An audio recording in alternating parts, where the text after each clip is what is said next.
Out of all the lessons Mr. Schoaf shared, one really caught my attention, and I quickly started making big changes.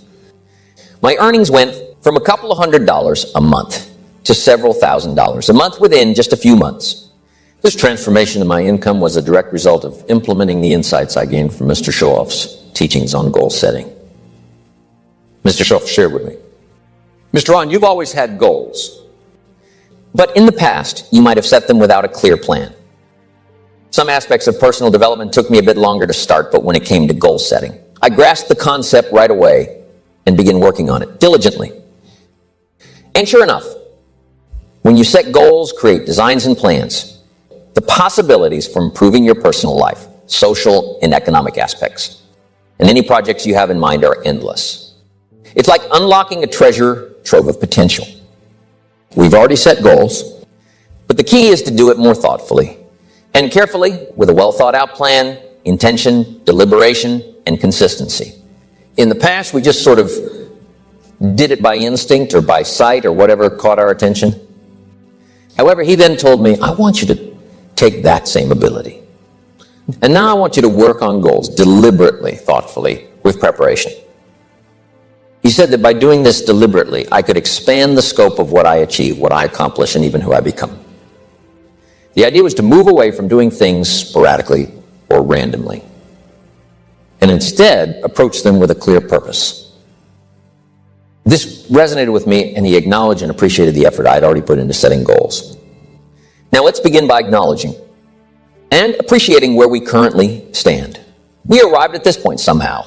It was a goal to get here. We've set goals, taken various actions, but maybe it was done somewhat loosely, occasionally facing ups and downs. However, moving forward with just a few pointers that I found helpful, I believe you can begin crafting intentional plans, mapping things out in a way that makes your goals and dreams irresistibly attractive to you. Goals can become like a magnet drawing you towards the future. The key is to feel the pull of what lies ahead.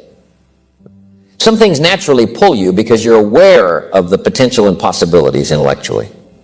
Discoveries, economic changes, living in a unique country, market opportunities. I mean, you can get excited about that simply intellectually. Now, to truly propel your life forward in a positive way, now you've got to design the future for your personal life in order for it to pull. It's like creating a blueprint for where you want to go. If you design it thoughtfully, your future will naturally pull you towards it. Goals act like a magnet in this process. The better you define them, the stronger they pull. It's like giving your dreams a powerful force that draws you closer to achieving them. Moving on, give a reason for your goals. Here's a little saying for you. Purpose is stronger than object. Simply having a goal is like having a magnet. A well-defined goal becomes an even stronger force, pulling you towards it. When you attach a clear purpose to a precisely defined goal, the pull becomes incredibly strong beyond what you might imagine. And that's the process of being enticed to wake up early. Stay up late and keep going throughout the day. It's like being tempted to read books, discover solutions, and create a game plan. No detail is considered too small in this process. Imagine feeling thrilled to tackle each day because you've carefully planned it out and assigned it a meaningful purpose. Consider having a goal, like getting a home worth $500,000. That goal has a pull to it. But now ask yourself, why do you want it? What's the purpose behind wanting a $500,000 home? You might say, well, for the feelings of my family, how they're going to feel, the prestige I'll be able to entertain. This is where we delve into the aspects that truly pull. It's the purpose behind the goal that creates a strong attraction. Now think about the purpose, extending beyond just specific goals. It can also be about your overall life and how you live and your lifestyle. Consider the purpose of becoming a distinctive person. What impact do you want to make? What influence do you aim to have on others? Reflect on the returns you desire, like appreciation and recognition for the person you've become and the life you share with others. It's about envisioning a purpose that shapes not only your goals, but your entire way of living. See, once you start dreaming about what you can become, the impact you can create, the happiness it will bring, and the rewards that will follow, naturally start crafting a remarkable purpose for your life. And don't forget to include your family and friends in this plan, because often what we do for others has a more significant pull than what we desire for ourselves. It's about envisioning a purpose that not only fulfills your aspirations, but also contributes positively to the lives of those around you. Picture this. If you can envision yourself being exceptionally kind, offering things to people that they never thought possible, assisting them in achieving things beyond their wildest dreams, imagine how that would make you feel. Think about the kind of person you would become, the joy it would bring you. Take a moment to reflect on it, discuss it, and actively plan and design how you can bring such positive impact into your life and the lives of others. It's about embracing the potential for benevolence and considering the profound effect it could have on both you and those you help. Now, there's two ways to face the future. One way is with apprehension, feeling scared or uncertain about what lies ahead. I used to play a game where I'd think about all the what-ifs on the negative side. What if money becomes a problem? What if the government doesn't do well? What if there's a war? It's easy to fall into this negative thinking, especially if you don't guide your mind and awareness positively. Without proper discipline, it's quite simple to feel worried about tomorrow, next week, next month, or even the years to come. Here's another way to face the future, with anticipation. You can set things up so that you look forward to the future instead of being afraid of it. It can make a big difference in your life. Consider how close the future really is. It's just the next minute. That's the future. Sure, the past is fading away fast, and the future is approaching rapidly. So naturally, our focus shifts to the future, right? We're immediately thinking about the upcoming hours, the days to come, and the years ahead. That's the future. The most effective way to look forward to the future is by ensuring a significant part of it is carefully planned out for your life. Let me break it down for you with a simple diagram. In our lives, we're primarily dealing with four key aspects. Picture these four little boxes. The first one is named potential. The next is action, followed by results. And the last one is called attitude. These elements play a crucial role in shaping our experiences and outcomes. Now, since everything affects everything else, our actions are mostly influenced by how we feel. Think about it. You can choose to be happy or sad, and that's your attitude. Your response to a situation is mainly determined by your attitude. For instance, you can choose to care or not care. Listen or not listen. Go or not go. Be present or not be present. Decide or not decide. These are all influenced by your attitude.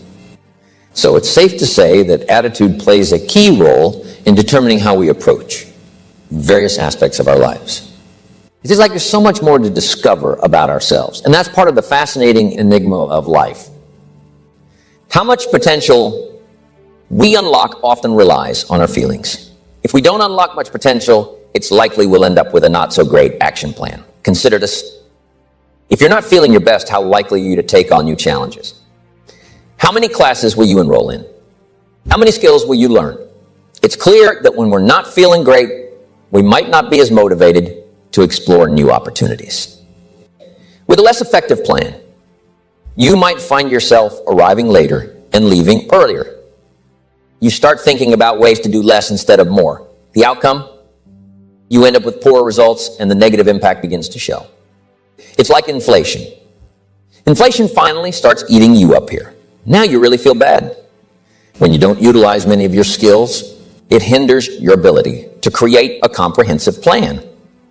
This in turn leads to subpar results, setting off a downward cycle. In life, almost everything is either cycling up or cycling down. Nothing really stays stagnant. Think of life like riding a bicycle. Either you keep pedaling forward or you stop. You can't just linger in one place. It's a constant choice between moving upward, growing, or sliding downward, facing decline. How we feel often determines whether we're on an upward or downward trajectory in the cycle of events that unfold in our lives. Now, if we're going down, it's important to intervene and turn things around. The question arises, where do you step in to alter the course of events in your life? The key player here is your attitude. All our actions are driven by how we feel. So to change the entire process, you start by adjusting your attitude. It's crucial to keep in mind that everything has four parts. These elements are present in everything: cause, effect, direction, destination. Cause and effect, along with direction and destination, form these four fundamental parts. Here's a significant question. We all should ponder from the part plan from the past year, where will it ultimately take you in the next 10, 20 years? Because one of the major questions to ask is, 10 years from now, you will surely arrive. The question is where? Where are you going with your current habits? Where are you headed with your current reading schedule? Where is your current mindset taking you philosophically?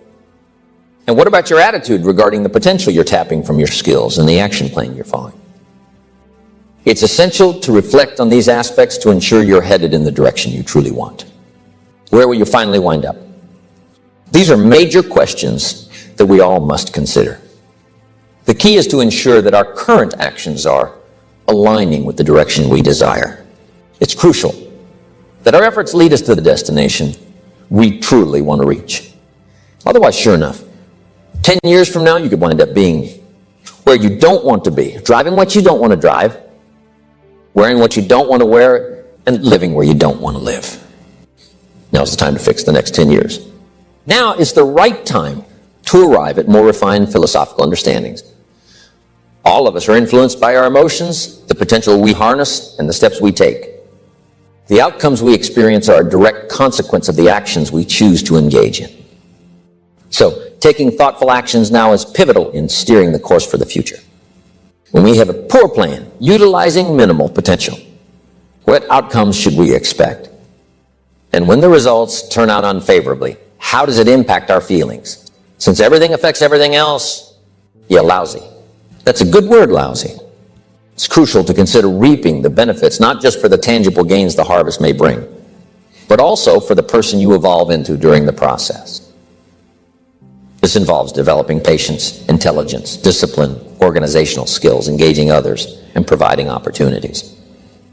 To achieve a bountiful harvest in the fall, you've got to be quite an enterprising person. It's important to note that the real value lies not just in the harvest itself, but in the skills, personality, and discipline cultivated along the way.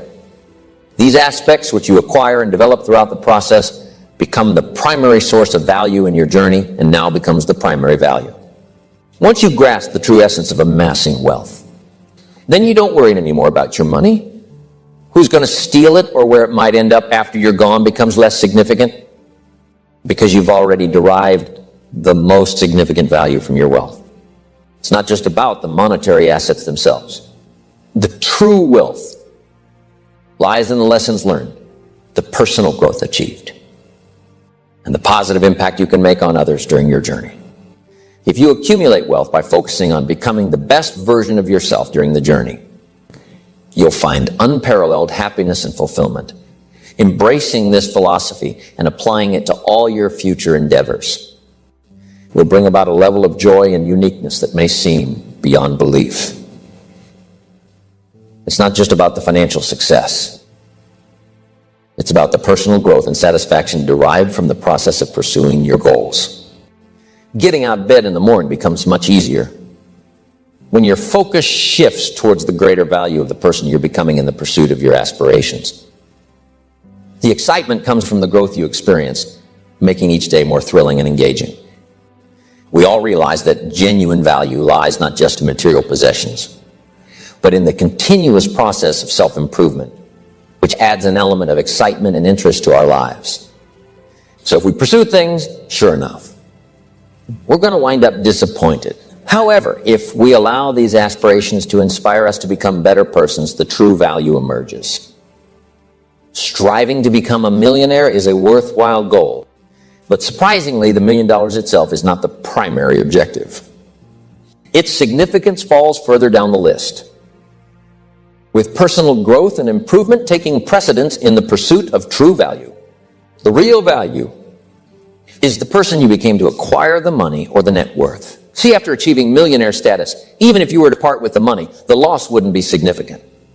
This is because you retained the qualities and character you developed in the process.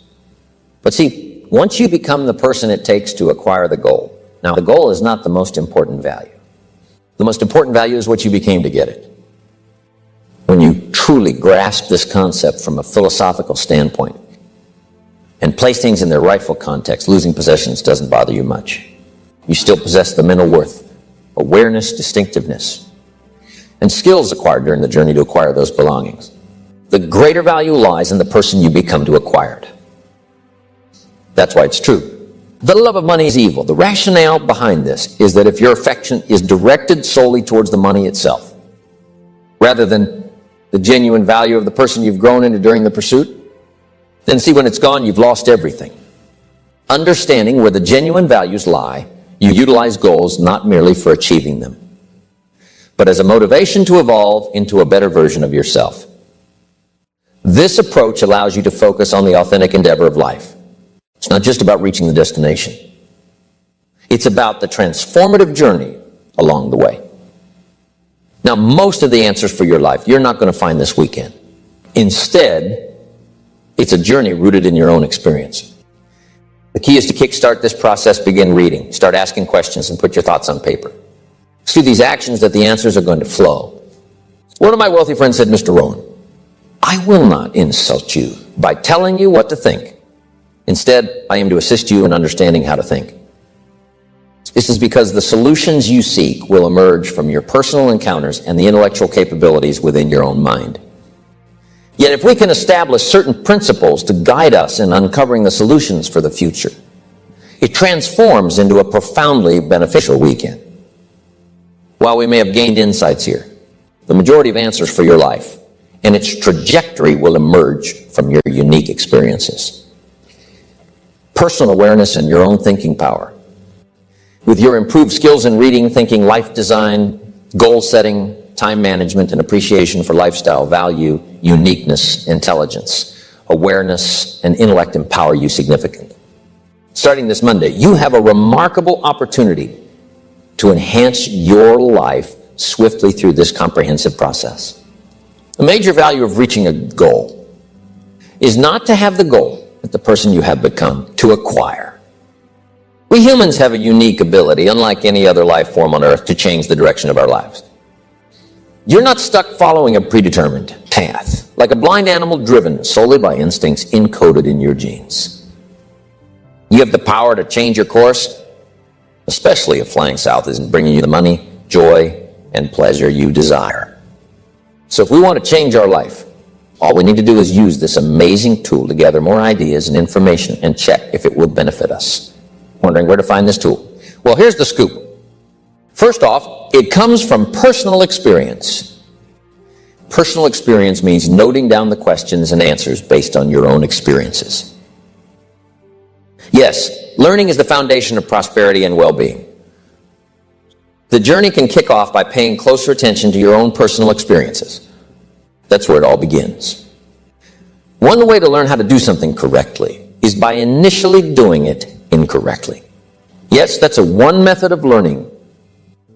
But here's the catch. Don't let it go on for too long. If you've been doing it wrong for a whole decade, that's too long. We're not suggesting spending another 10 years just to make a point. You can figure out if you're on the right path or not within a decade. In that time, you'll see if your health habits and financial situation are heading in the right direction or veering off course. It doesn't take ages to figure out whether you're on the right track based on your own experiences. In a few years, you've either got the breath or you haven't got the breath. Having the money or not, and having the self-esteem or not. It's a pretty straightforward observation from your own life. So here's the takeaway. Start making an effort to learn more from your own experiences. You've been through a lot, and those experiences can be your best teacher. That's probably the best university in the world, your own personal experience. There's a Bible phrase that says, everyone can learn a valuable lesson from ants, especially for those who tend to be lazy. Ants are quite remarkable creatures, and it's worth taking a moment to understand their behavior. If you block an ant's path with your hand, it won't just give up and stop. Instead, it will persistently try to find a way around. The remarkable thing is that it won't give up easily. Even if you obstruct its path multiple times, the ant will keep attempting to overcome the obstacles. And guess how long an ant will try? Answer, until he dies. This steadfast determination and never give up attitude of an ain't can serve as a powerful philosophy for us to adopt in our own lives. It teaches us the importance of persistence and resilience, encouraging us to keep trying and pursuing our goals relentlessly. An ant will never quit. What a philosophy. The formula for disaster. Could, should, and don't. And the formula for success. Could, should, will. I will do it. I should do it. I can do it. And I will do it. Among the most influential words in our language are, I will. A man says, I will climb that mountain. Others say, no, it's too high, too tough, too rocky, and no one has ever done it before. But this person declares, it's my mountain, and I'm going to climb it. Soon enough, you'll see me waving from the top, or maybe not at all, because I won't come back until I've conquered it. That's really powerful, isn't it?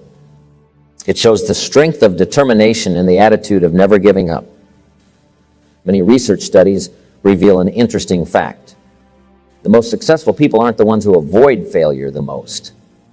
Instead, the true achievers are those who are least afraid of failing. These individuals are brave enough to take on challenges even when success is uncertain. They can visualize the goal they want to achieve, but they might not know exactly when or where they'll reach it. Success and failure often go together, like two sides of the same coin. However, many people struggle with the idea of failure. They consider it a negative word with an unfavorable meaning. Instead of viewing failure as a stepping stone to success, they see it as the final and undesirable outcome. Understanding that failure is a natural part of the journey can help shift this perspective and pave the way for greater achievements. Success often comes after experiencing failure, and sometimes it might take several attempts. Failing is a necessary part of the journey because it opens up opportunities for learning and growth. Without facing failure, one cannot create new chances. And success becomes difficult to achieve. Benjamin Disraeli, who was once the Prime Minister of England, wisely said, "Nothing can resist a human will that will stake even its existence on its purpose." Powerful. Here's a thought-provoking question for you. How tall can a tree grow? Well, trees aim for the maximum height they can reach. Did you ever hear of a tree growing half as high as it could? No, that's not something trees do. Now let's think about human beings. Only humans, with their unique power of choice, sometimes choose to settle for less than they could be. Why would we settle for anything less than reaching our full potential? The simple answer is that we have something special called the power of choice.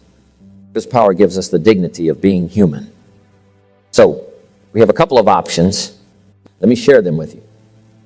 Here they are, to be all or to be part. You can decide to be less than what you're meant to be, or you can choose to be everything you are designed to be. I'm just suggesting that you take a moment to reflect on what being all might do for your life in the next 1 year, 3 years, or 5 years. The key to living a fulfilling life lies in doing everything you possibly can. It's like a grand quest for a great life, exploring and discovering all that you can become. But I would ask you to walk the high road. Imagine earning as much money as you can, sharing as much as you can, creating all you can, reading as many books as you can, seeing as many places as you can, and becoming as skillful as you can. It's your birthright. Make the most of your abilities and explore all the possibilities life has to offer. Think of it as a journey where you can discover the heights you can reach and the richness you can bring into your life. A man says to me, "Mr. Rohn, I'm earning around $50,000 a year. Is that good enough? I'm taking care of my family. And we're pretty comfortable. Is $50,000 enough?" Now, my response is, well, if that's the absolute best you can achieve, in the time you spend working and doing business, then yes, it's enough. But here's the thing. If you have the potential to make $500,000 a year and you're settling for $50,000, that's when we call you a loser. It's not about the specific amount. What really matters is the extent of what you can achieve. If your absolute best effort brings in $10,000 a year, then that's enough. On the other hand, if your best effort could lead to $1 million a year, then that's also enough. It's not the amount that's crucial. What truly counts is the best effort you put in. Whether it's a little or a lot, it's about reaching the full extent of your capabilities. Let me tell you what I think most messes with the mind. It's simply when you do less than what you're capable of. This kind of behavior can cause various mental challenges and damage. It's about being less than you can be, doing less than you could do, trying less than you could try, and doing things with less enthusiasm than you're capable of. I think it somehow damages the mind. It damages our self-image. I've noticed that when you flip this around and start pushing yourself to do more, it's not just about the value you gain from those efforts. It's about how it makes you feel about yourself. The real treasure is not what we get that makes us valuable. It's what we become. Our true worth is not determined by what we acquire. It's shaped by who we are becoming. Part of this journey of self-discovery is exploring what you can do, how much you can earn, how much you can share, what you can start, how far you can reach, and how much you can extend your influence. It's about uncovering the full extent of your capabilities and realizing the immense value that comes from continuously striving to become the best version of yourself. And you make a strong commitment to thinking deeply about your attitude and actions. We call this the potential for life change. It's about embracing a philosophical approach to how you approach life. Now, the crucial thing to understand is that the real difference isn't in the amount you achieve. Whether you're doing your absolute best and earning $10,000 a year, or doing your absolute best and making $1 million a year, both are considered enough. You see, the concept of enough isn't about comparing 10,000 to 1 million. It's solely about giving your absolute best effort. If you're doing everything you can with the resources and abilities you have, that's what matters most. It's not about the numbers. It's about the dedication and effort you put into your actions regardless of the outcome. Let's delve into the next part of the ant philosophy. Here's something interesting. Do you know what ants keep in their minds all summer long? The answer is winter. Ants spend their summer getting ready for winter. It's quite clever when you think about it. Now, not everyone is as wise as ants. Some adults aren't that smart. They think summer all summer. That philosophy we call fatal. You can't be so naive as to think summer all summer. That's an important philosophy. An ancient story says, don't build your house on the sand in the summer. Why would we be given this advice? Well, because it's easy to build a house on the sand in the summer. However, we must not be so disillusioned. Ants, on the other hand, are smart. They think about winter even in the summer. During the summer, it's important to think about storms and rocks, not just sand and sun. Which brings us to key philosophy number 3. Ants think about summer all winter. I'm sure all winter long ants say, this won't last long.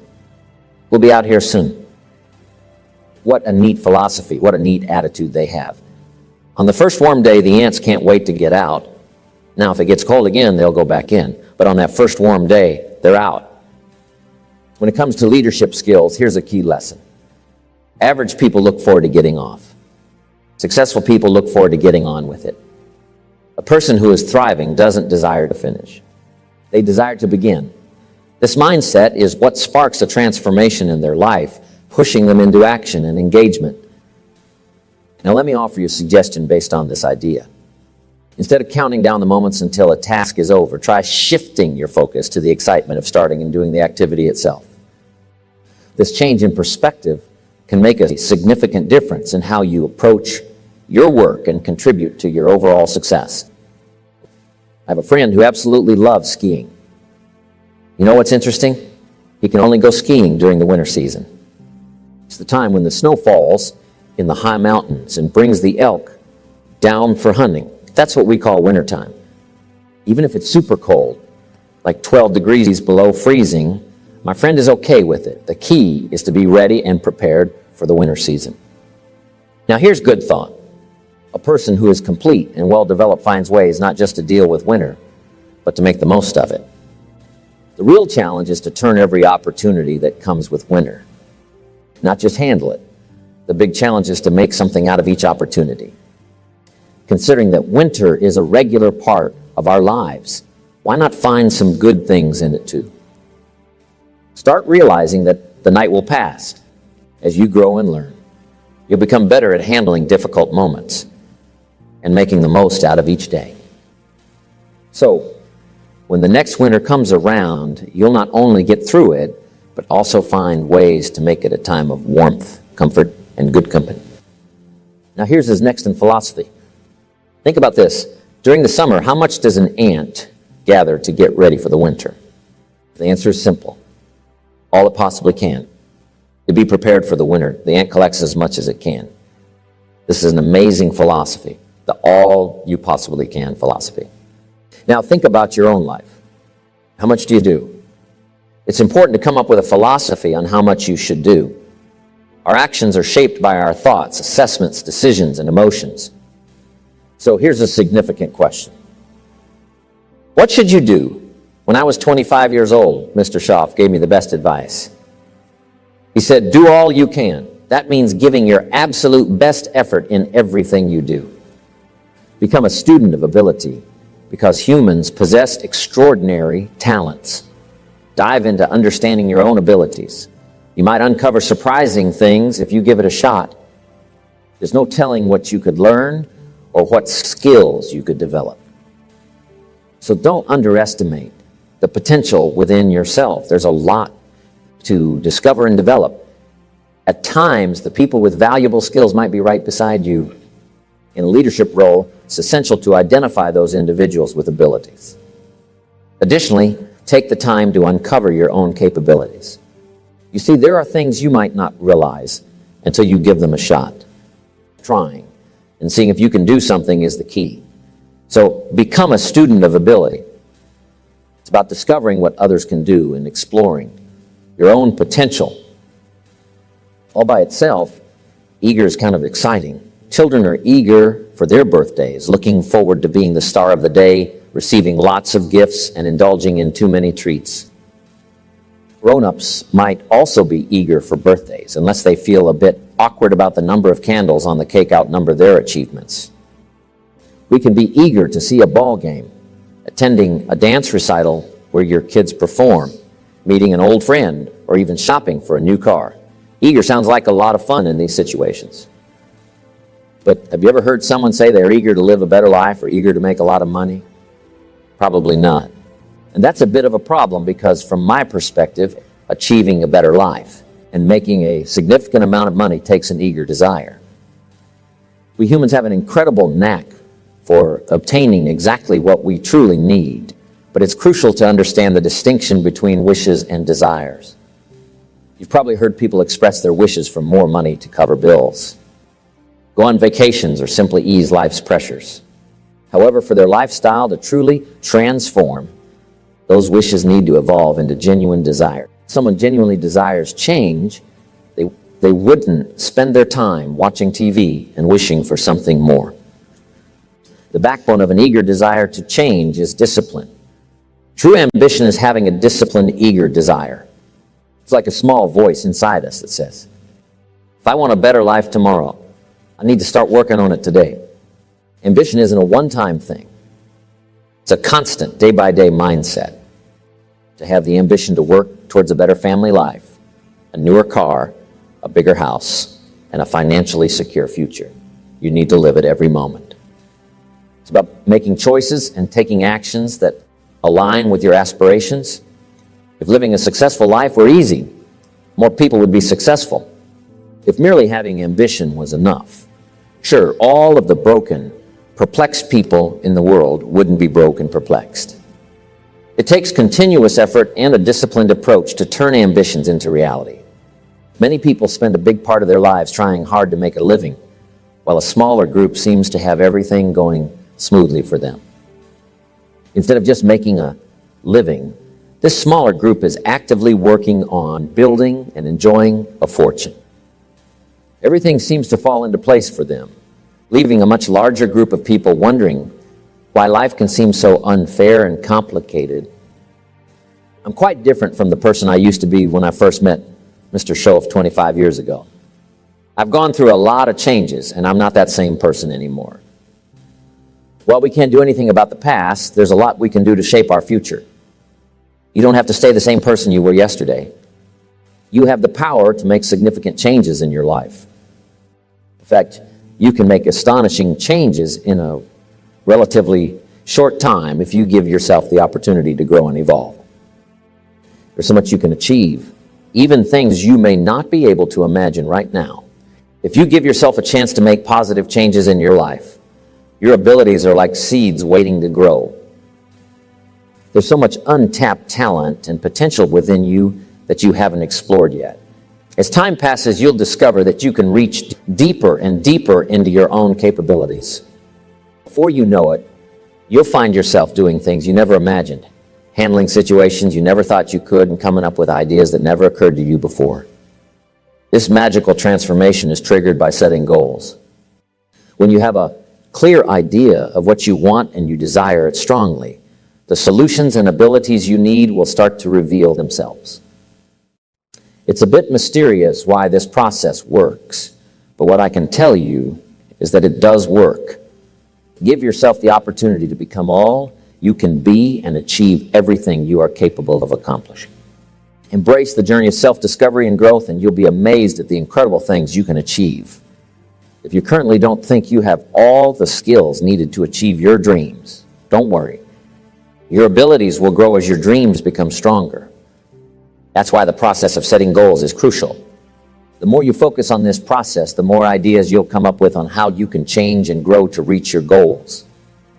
It's like a journey of self-improvement, where as you invest more effort, your abilities and ideas will naturally expand, bringing you closer to what you want to achieve. Now, what's the major difference between the smaller group with lots of success and the larger group with less? Even though many factors influence our lives, such as the type of parents we have, the schools we go to, or the region we grow up in, none of these factors holds as much potential power for positive change as the ability to dream. Dreams are like a preview of the life we want to live. They have the power to motivate you, to help you overcome obstacles and challenges. Dreams are like a driving force. When we let our dreams guide us, they unleash a powerful creative force that can overcome any obstacles in our path. However, for this power to be fully unleashed, your dreams need to be clear and well-defined. A fuzzy future has little pull power. Wishes are fuzzy. Well-defined dreams are not fuzzy. To truly achieve your dreams, to let your future plans pull you forward, your dreams must be vivid. You need to be a dreamer, someone who envisions the future in detail before it even happens. It's like painting a clear picture of what you want to accomplish, making it easier for your dreams to guide and inspire you. And you've got to be willing to put yourself through the paces of doing the uncomfortable until it becomes comfortable, because that's how you realize your dreams. Now, there's a last main point to consider. The reality is you won't get every single thing you desire, and the reason is it's not that kind of planet. There will be times when unexpected challenges arise and things may not go exactly as planned. I'm sure you're familiar with these twists and turns. However, in my view, if you apply the strategies I've just shared with you, you'll still end up with more than enough. Most of the time, you'll find that you get what you want. These are pretty favorable odds. It's about understanding that while you might not achieve everything, but you can increase your chances significantly.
die.